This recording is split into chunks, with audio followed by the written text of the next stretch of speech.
Back at it again. It's the State of Football Part 18 edition. Unbelievable. Here we are, brought to you by the NFLDraftBible.com. I am your host, Rick Saratella. I'll introduce my all-star panel for today in just a moment, but we're here each and every morning, 9 a.m. Eastern. We're going to carry this through the entire football season and hopefully forever as we get set to launch onto bigger and new platforms. But if you're looking for an alternative to the mainstream media, another option to the fluff that they continue to force feed and shovel down your throat, well, you're in the right spot, because we can't stop, we won't stop talking real football news, real football topics, debates with some of the best industry experts in the world, in the universe, really. So let's get into those guys. Of course, my co-host each and every morning here on the State of Football, currently down there in New Orleans on the hurricane watch. We had it here last week in New Jersey, John, and now John Murphy down there in New Orleans this week with not one but two storms. Good morning, John.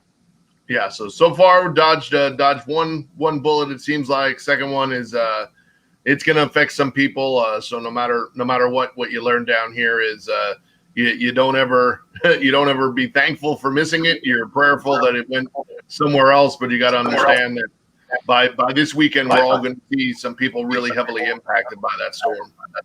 No doubt about it. We're thinking about you there, so we'll be keeping tabs on you. I know we'll chat throughout the day. Of course, Barry Robert Ozer returns for another appearance here on the State of Football.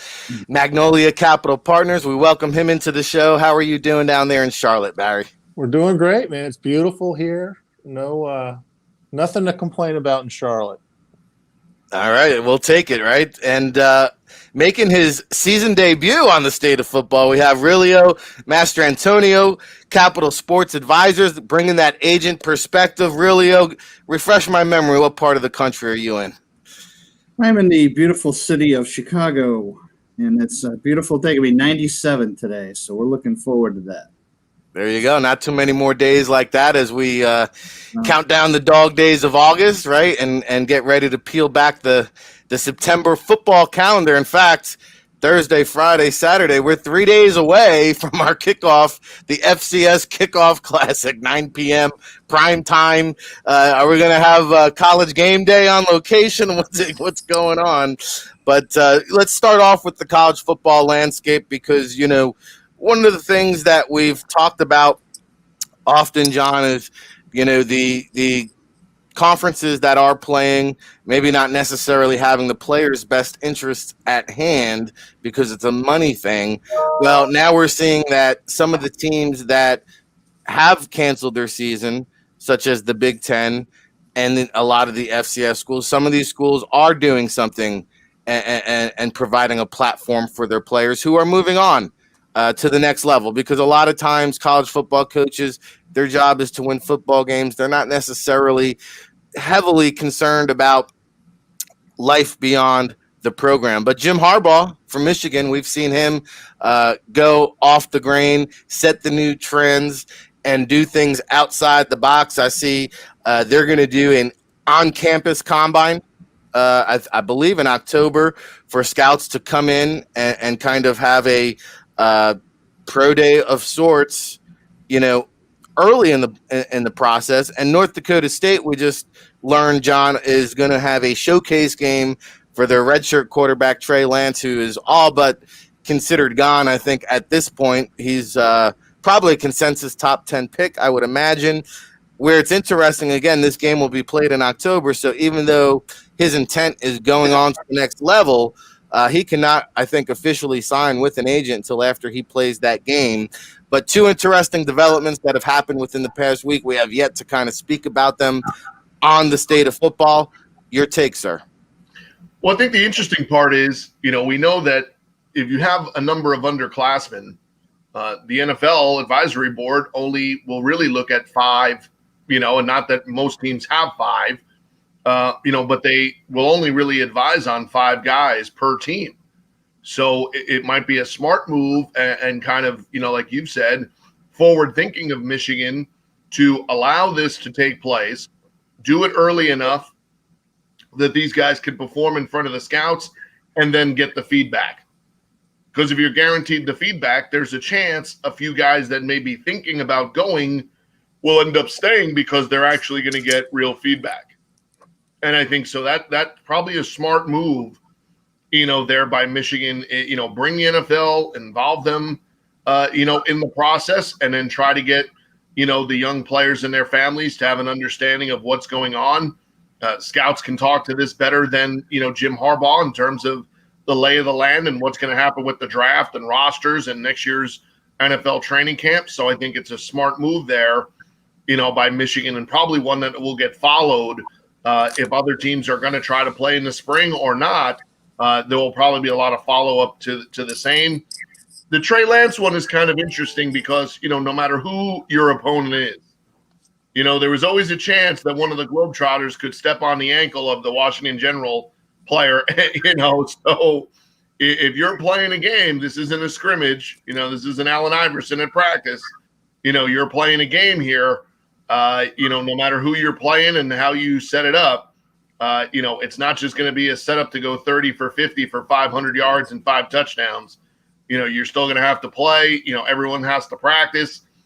And I'm not sure how when we've had that conversation about, there's probably 8 to 12, maybe there's a few other, freshman types that are on teams that will eventually make it to the NFL, but you're risking 100 players' health for the factor that there's 10% of them on their roster that may see an NFL opportunity one day.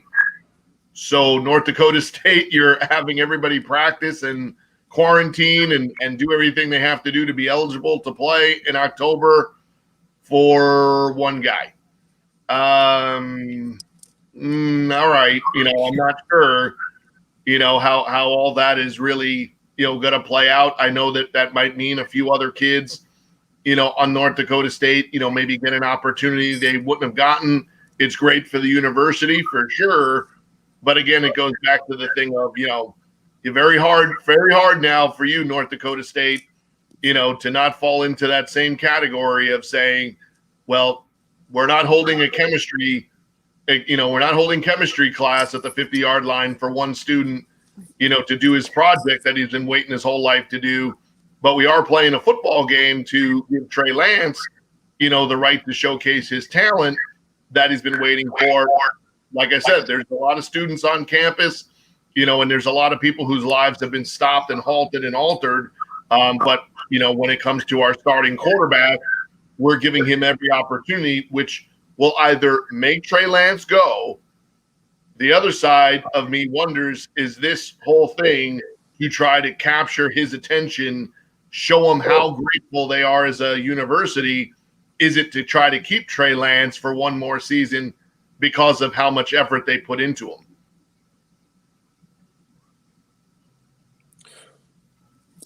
John, you make a great point. Rick, we can't hear you. John, you make a great point. My question really is, why not just let him transfer to another school? You're not having a season, right? You're putting hundreds of people at risk. And why do you treat him differently than you treat the other players on the team? And then it's not only risk of COVID, it's risk of injury, right? A meaningless game for 99% of their participants could result in injury. So this decision to me doesn't make much sense, other than maybe there's a play to give him an opportunity, show how much you're supporting him, and maybe get him back for another season. Yeah, and I think personally, I think Trey Lance is as good as gone. We don't know that for sure. Hopefully, if he plays this game, he's calling up our friend Big Daddy Salgado and taking out some insurance, because the injury risk is a real thing, especially when you're not playing for so long. And Capital Sports Advisors, I know they're no stranger to representing big-time quarterbacks. Baker Mayfield on the roster there, Aurelio. So let me get your perspective, because, now we're taking a quarterback. Like, to John's point, everybody's got to get quarantined. We've got to have this showcase game. And let's be honest, I mean, this guy's going in the first round, maybe top 10, top 15. Is he really going to prove something by putting up gaudy stats against Central Arkansas? Well, I'm myself being agent torn on this. Myself, if I'm trying to put myself in a position, if I was lucky enough to represent Trey Lance, that'd be great. But, players want to play. Okay, being from this angle, and John, you've worked with them forever, but players want to play. I know the players. It's only one game. You have the COVID issue, but at the end of the day, if you polled the entire team, I would say they would stack it up that it's worth it because the players they want to get out there. That's their life. I talked to so many players recruiting them, and they are just bummed. I mean, there's just a level of just depression amongst the players not getting to play. So I understand your trepidation with the decision, but from a player's perspective, they want to play. So let them play. And I think the risk of injury is there, but it's one game, and I think they're not. I think Trey will be fine. Yeah, I mean, I think Jalen Smith is the guy that comes to mind. All it takes is one game to see your draft stock crumble, John, and I'll give you the final shot. I mean, Michigan, I really applaud what they're doing because they're giving the whole team opportunity. I can't say I necessarily agree with the North Dakota State, but I also don't know what the ultimate goal and agenda is there. Michigan, I see it. It's a clear path. They've got plenty of underclassmen, to your point that you made earlier. You can't have 25 guys submit their film to the advisory board. It's just not going to happen. But there are some players there that might be day 2, day 3, borderline priority free agent guys that need a platform like this. And again, to what you said earlier, I would hope that other Big Ten and Pac-12 and even some of the FCS programs like James Madison take this kind of route. Yeah, I mean, I think the thing you draw away from it is the same thing we've drawn away from all of this, which is the factor that you have Michigan and they're doing a combine pro day in the fall, and you have North Dakota State who is scheduled and is playing a game out of conference with a opponent from another conference. Neither conferences are playing. Both commissioners of their conferences have said it's not safe to play. And yet the two of them are playing against each other. Again, just shows you the lack of, no one's in charge. I mean, pretty much. Just let's be honest. There's no one in charge in these scenarios where Michigan's running a pro day in October. North Dakota State, their conference and their commissioner had said, we're not playing until the spring.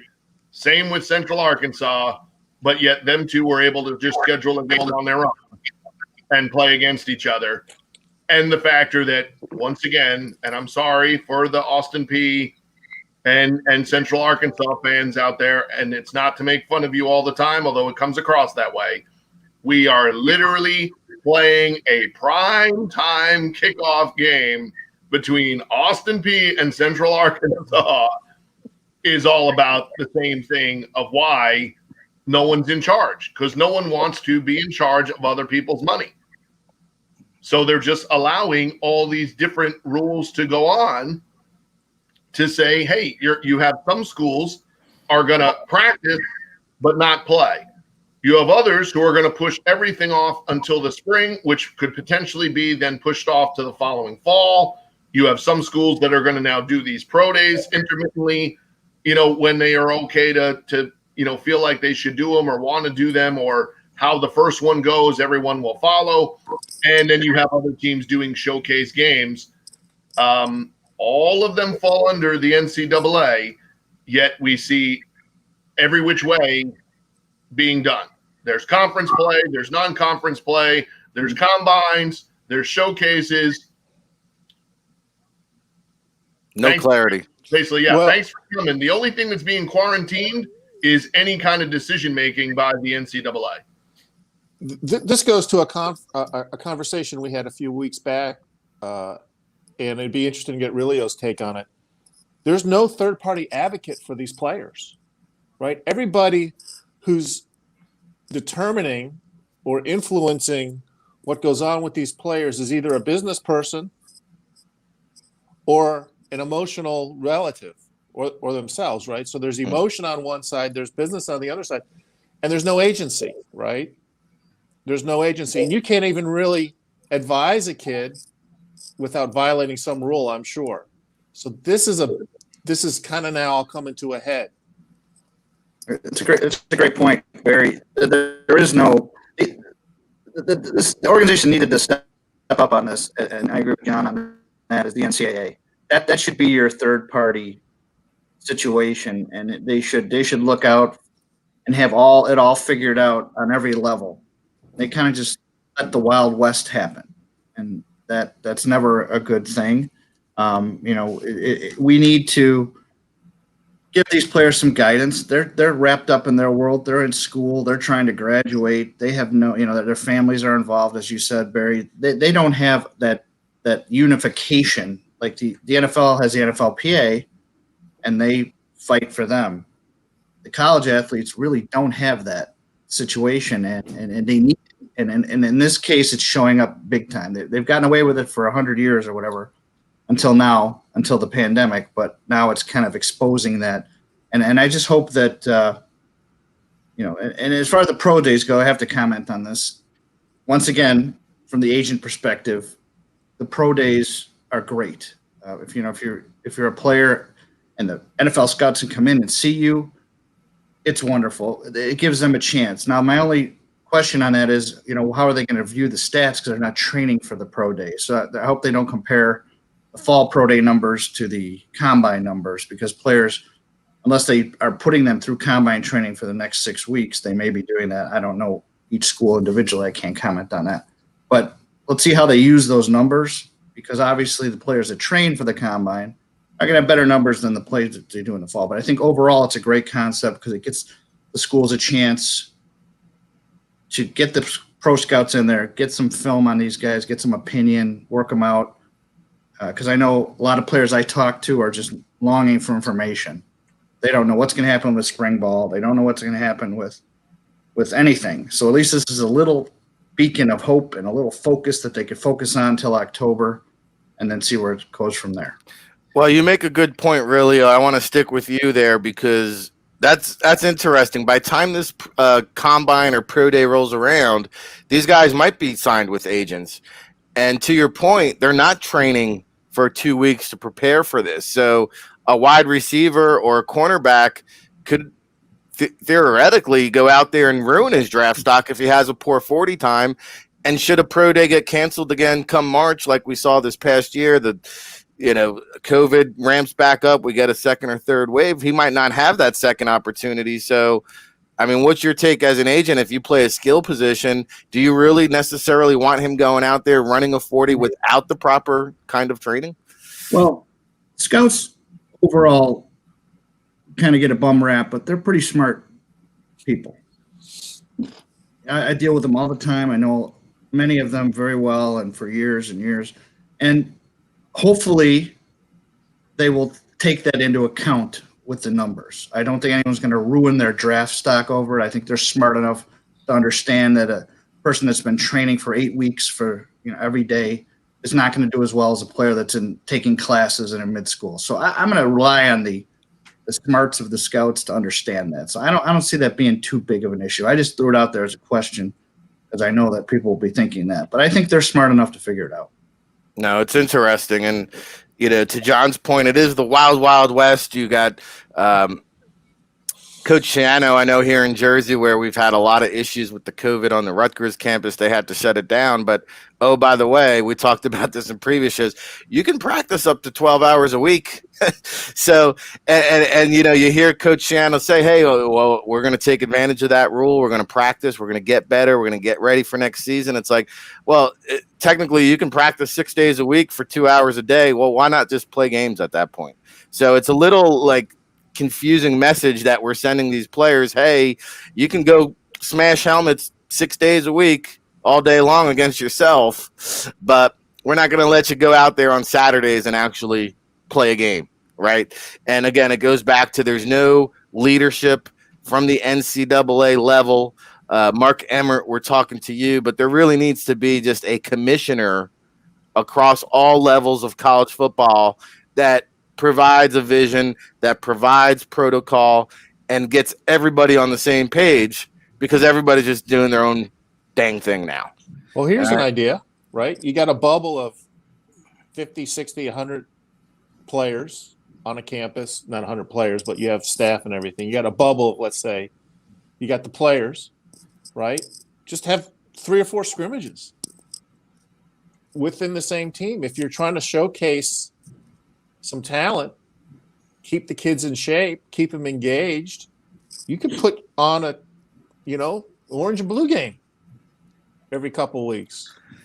Yeah, and I imagine like almost every, especially from the Power Five, almost every school would be set up with the equipment to live stream that, televise that, even if it's on their own school website. So we'll see. We'll continue to monitor these situations. I know we do have a lot of school representatives that tune into the state of football, so hopefully they're listening. But let's shift gears a little bit here, and I'm going to pop out and grab my charger because I failed to prepare for today. But John, we talk about the uniform or the lack of vision at the college football level. At the NFL level, there is a commissioner, right? And he said, hey, again, state by state, depending on your government laws, we're going to allow you to have fans or not. It's your team decision. And some owners have said, hey, you know what? The cost of doing business at 20% capacity just isn't worth our time. We're just going to shut it down. Even though our state says we can have 20%, say, some teams are opting out of fans. Some teams are opting in, and Jerry Jones being very proactive about getting as many people as possible into that brand new Cowboys stadium, right? And, the other thing here, I know we have different perspectives from the head coaches. Like the Bills coach McDermott was like, hey, there's a competitive disadvantage here. We're not allowed to have fans, and so is. I think it was Coach Rivera. Somebody else said, hey, I don't care about fans, competitive. We're going to line up. We're going to do what we do. And also, we're tying it all into one here. You can go whatever direction you want. The crowd decibel noise. We've seen in baseball, different teams use different approaches. Virtual fans, fake crowd noise, no crowd noise. I think the Colts and maybe even the Saints down there have been caught in the past pumping in that fake crowd noise with the current crowd noise. But let's start off, I guess, John, with just the fact that some teams are deciding to say, hey, guess what, fans? You support us. You buy all these PSLs. You buy all the merchandise. But guess what? It's not about you. It's about our bottom line. I mean, your take here? Well, I mean, I think, just looking at it from the aspect of dealing with an actual stadium, depending on where you're planning on putting all of your people, and if it's a percentage of fans spread out, which some of it has been like, I guess in Dallas, it could be upwards of 50% at a certain point. Other ones are at like 20%. But if you're not putting them all on like one side, which no one's going to want, right? They're not going to want this like high school football, everybody on the one side and 3 visiting fans behind the bench on the other side.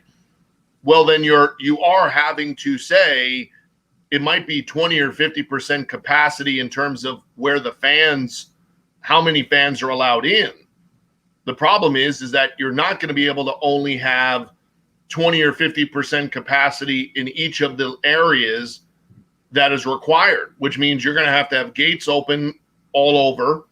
You're going to have security all over. You're going to have potentially, restroom attendants and, any kind of merchandise and, any kind of concession stuff, opened up. And if you're talking about then the social distancing part, and doing things the way that most likely they would need to be done in order to coordinate and handle business, even with 20,000 fans, you are probably eating into, no pun intended, a huge part of the profit if you're having to hire 50 to 75% of your normal game day staff in order to service 20% of your audience.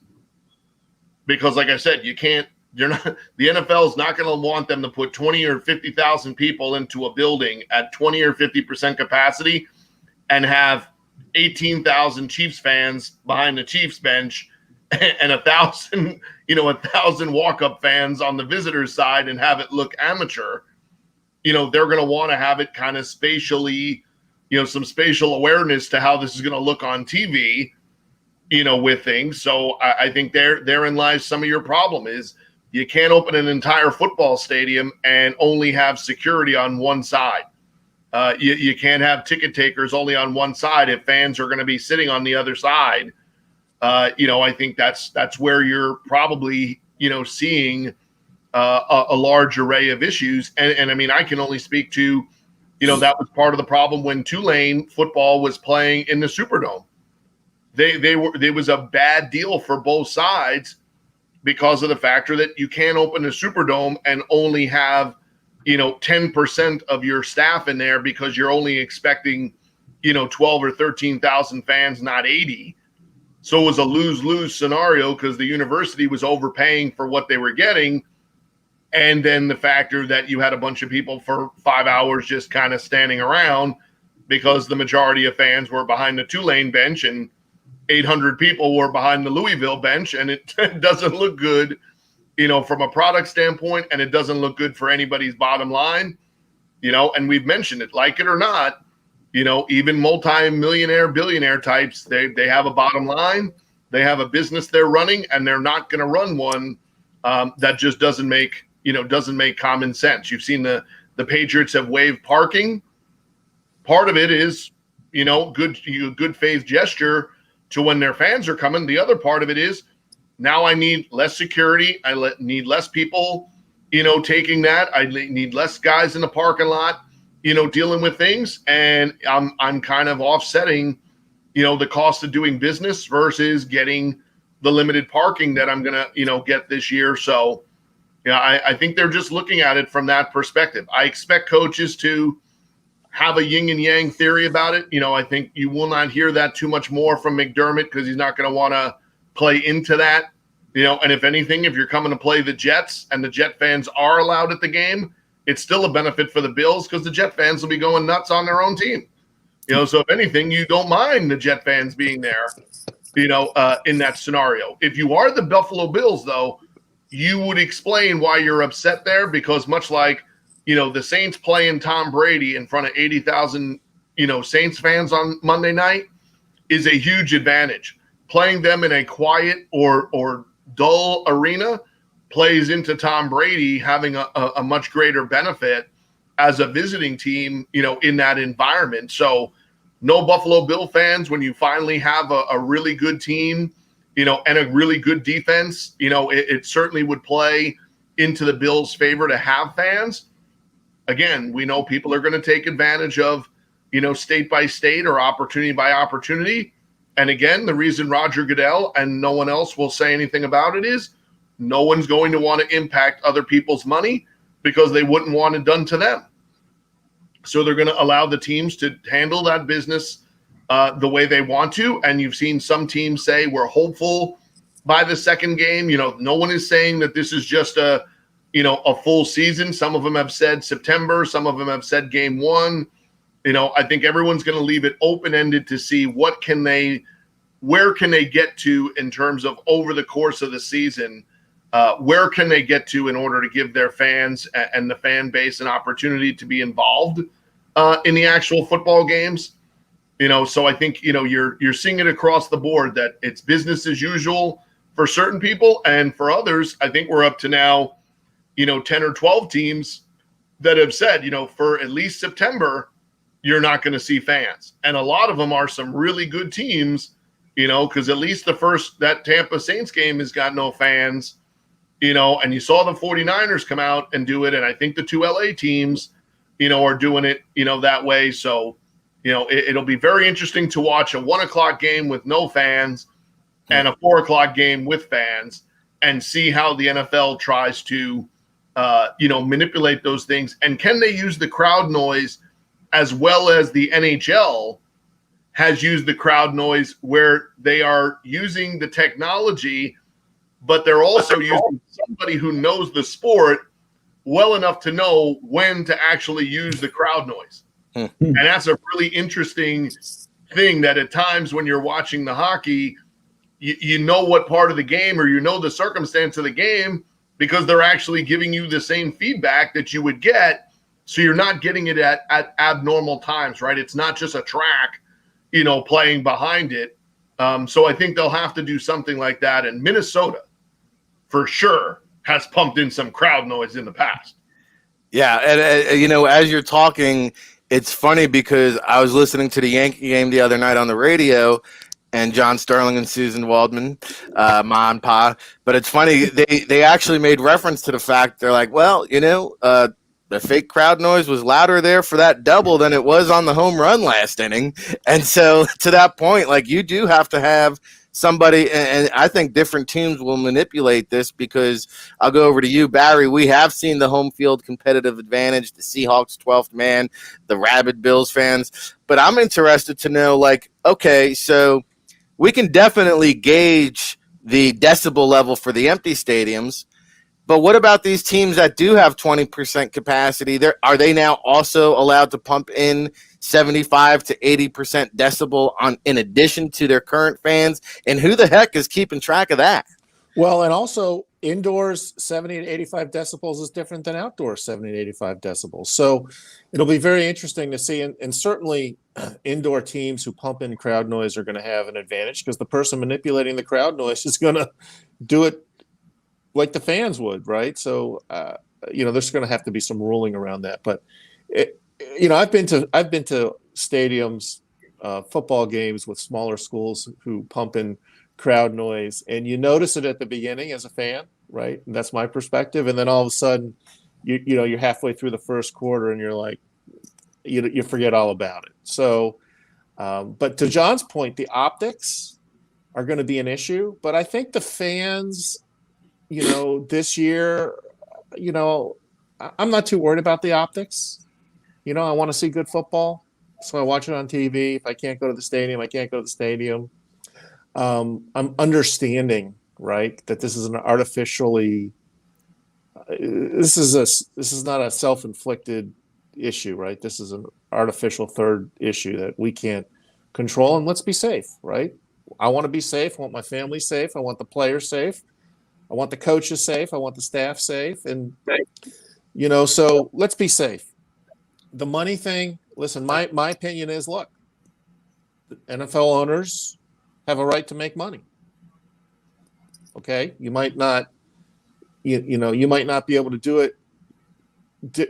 In one state has to be handled differently than another state, right? Indoor stadiums probably have to be handled differently than outdoor stadiums. So, you know, I think it's good to give the states and the owners the ability to manage that, and you know, hopefully everyone's safe and things open up, and you know, we get to a level where there's more fans on the field, the owners are cash flow positive, they can keep the players employed, the staff employed, they can put some money into the local vendors who depend on that revenue, because those are the people that are really, really going to be hurt this year. I mean, I was in a Uber for the first time yesterday, and we're here in Charlotte, and he's like, you know, we're not having these events here has really, really hurt my business. And so the Uber picked me up was a limo. It's like, I'm just trying to keep the wheels rolling. So let's figure out a way to keep the wheels rolling for the small guy, you know?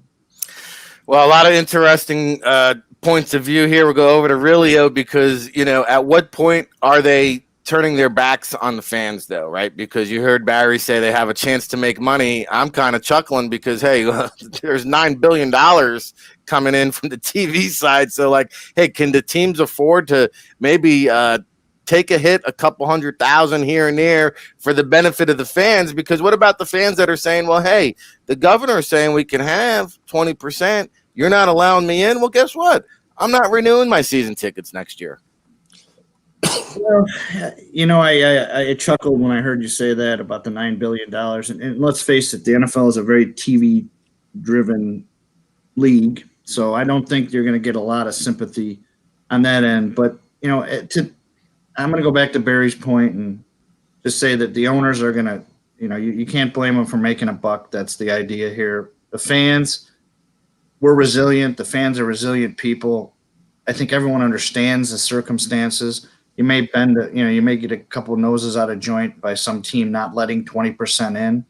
But how many times have we been through this in sports where we think we're slighting the fans, we think we're doing this to the fans, and you know what? Remarkably, the fans are resilient and they end up coming back.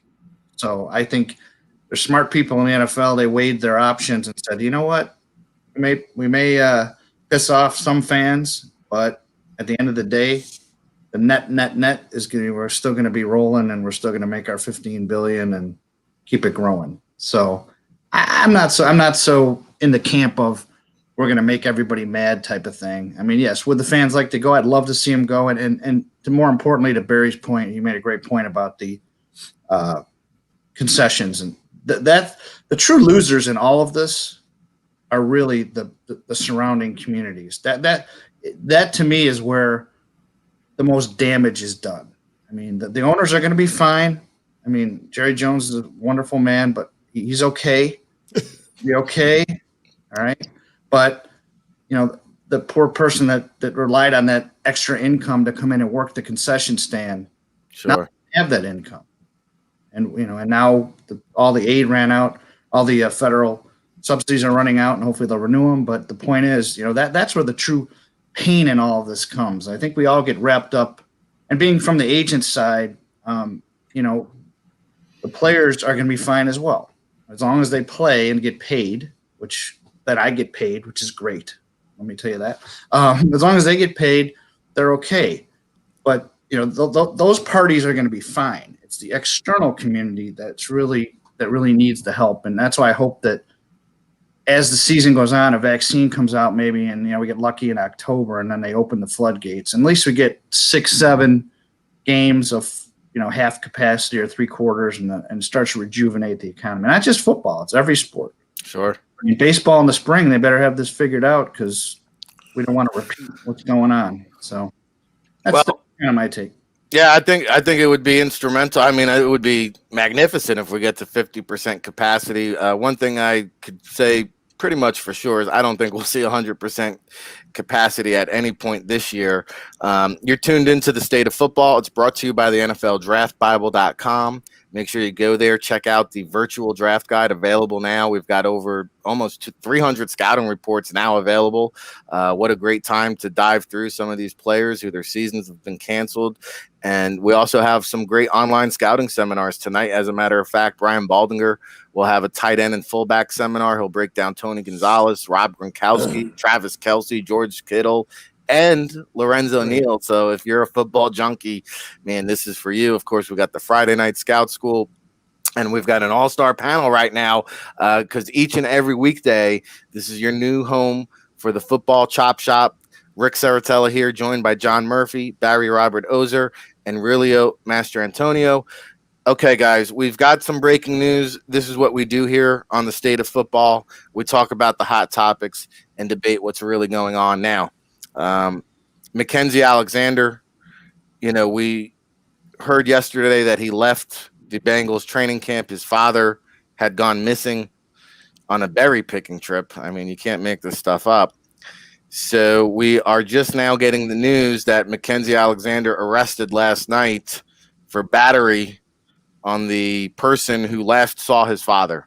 And apparently this man left his father behind on this berry picking trip. We have not been able to track down the whereabouts. They have the Florida Wildlife Commission, the search dogs, the helicopters. He's been missing since Monday night.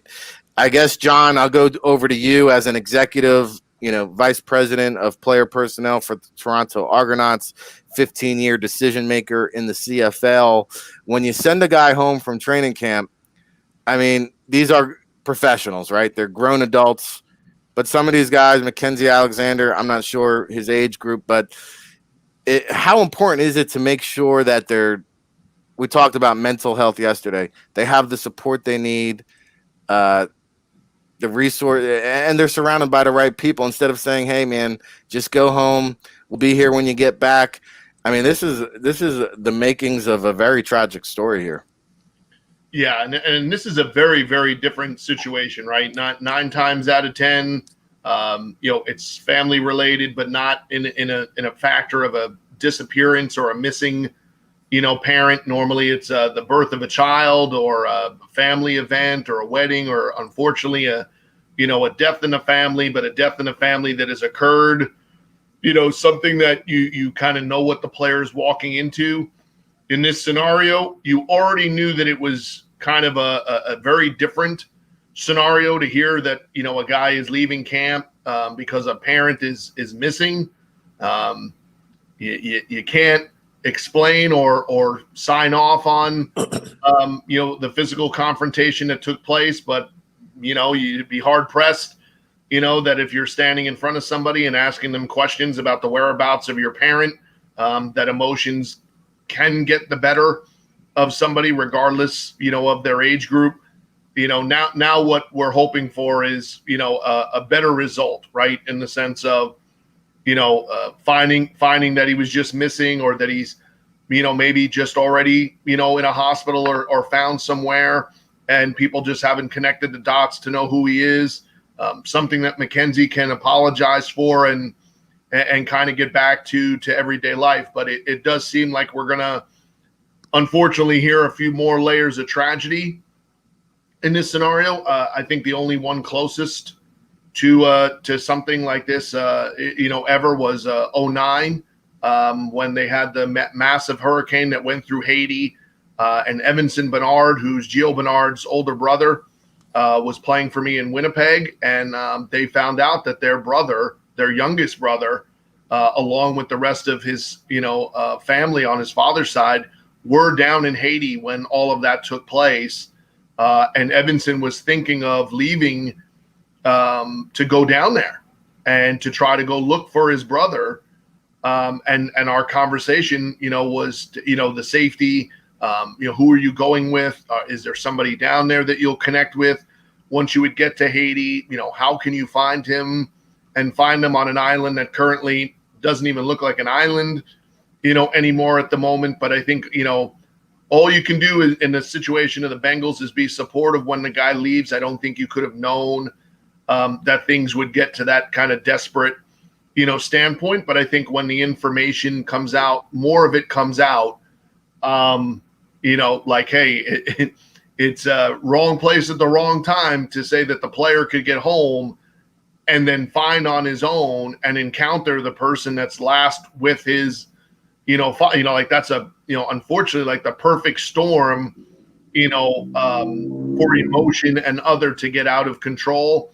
And I think somewhere down the road, that's what you'll hear from Mackenzie Alexander. So, from a team standpoint now, I think until you would know and hear more information, it would be to be as supportive of the player as possible, with also having the understanding that even if the worst case scenario is going to take place in this, you can't support his action, but you can still support the person.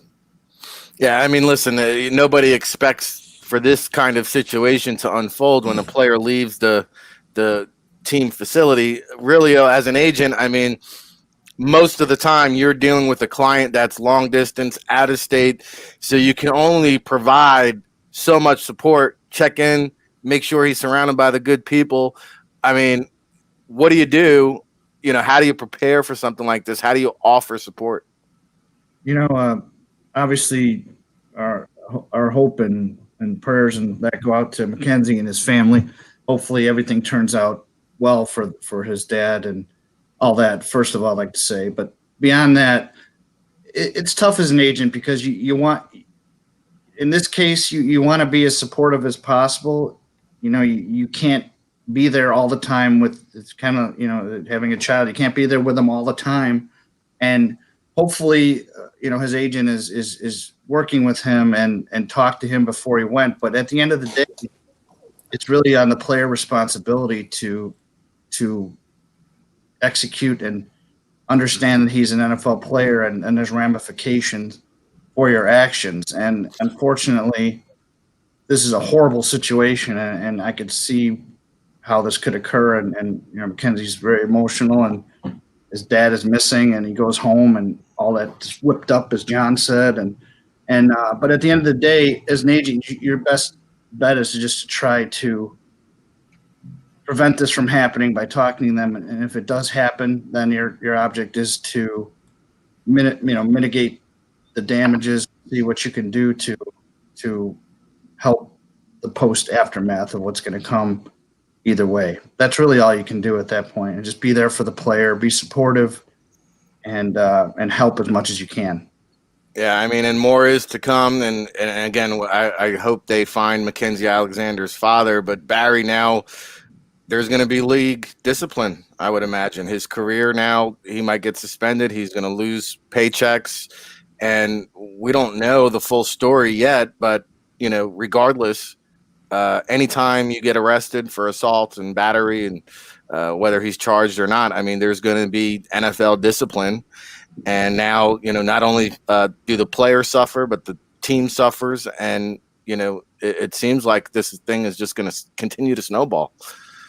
Well, first of all, I hope Gene, his father, is found and he's safe. But, let the legal process work, right? Nobody knows what transpired once Mackenzie got home. And I've always been one to advocate for letting the process work, let the legal process work. If he's able to, in this situation, be back with the team and play, if the team lets him and if the league lets him, I'd like to see him on the field until the process figures itself out. Because you don't know what happened. I don't know what happened. Nobody knows what happened. And I don't want to jump to any conclusions, and I wish him and his family the best. No doubt about it. It's been another hour of power here. Time flies by on the State of Football, brought to you by the NFLDraftBible.com. And we've had another great panel here, a lot of serious discussion, a lot of hot topics, a lot of great debate. That's what we do here each and every weekday, 9 to 10 a.m. So make sure you keep it locked. Make sure you tell a friend, share it, like it, subscribe, leave a comment. We're on YouTube, Periscope, Twitter Live. We appreciate all the love and support, and there's been a lot of it.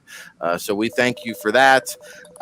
Before we wrap up, Realio, again, Capital Sports Advisors, your first time on the show. For the listening audience at home, we get a diverse group of audience, from team execs to players, current players, future players, industry folks, the diehard fans, and people that just want to know more about what we do. So tell them what you do there at Capital Sports Advisors, and then I'm going to put you on the spot and get a Super Bowl prediction from you. Oh boy. Uh-oh. Yikes. You're recording this? Just You're live, brother. Oh man, that's not good. Capital Sports Advisors, we're a full service agency.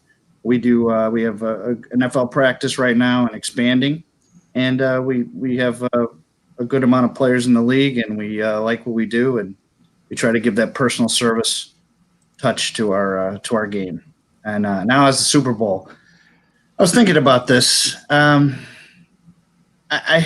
hate to be one of those front runner guys, but I don't know how you can say that the Chiefs are not going to win it again. Their offense is just so powerful. I mean, a little suspect in their defense, but their offense is. I have a player on there, but so I won't say anything. But their offense is just, they're hard to match. So I have them winning the Super Bowl. And on the NFC side, don't rule out Dallas. I think Dallas can make a run at it. So I'm going to go Dallas Chiefs. All right, Chiefs over the Cowboys. Two teams there. They've come up with a lot of our previous guests, people expecting big things. I will say, John and myself will be unveiling our Super Bowl predictions, and mine will be very, very against the grain from what you've been hearing from our guests here. So I'm looking forward to unveiling my predictions. Of course, Barry, I think we have a prediction on file for you already. No. We don't? Okay, I think you're going to be back with us this week, so we'll save for that. But tell us what's going on with Magnolia Capital Partners. What do you have on deck, and a parting shot for the people here? Well, listen, I appreciate the opportunity to be here.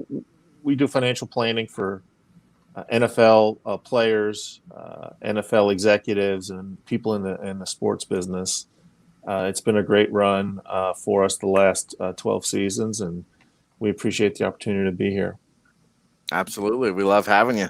And of course, my co host, John Murphy, he'll be back again with me tomorrow, and we'll have another great panel to shoot around the hot topics and debate these great ideas. John, parting shot, what are you looking forward to tomorrow? And hopefully, you stay safe down there in New Orleans with the storm coming.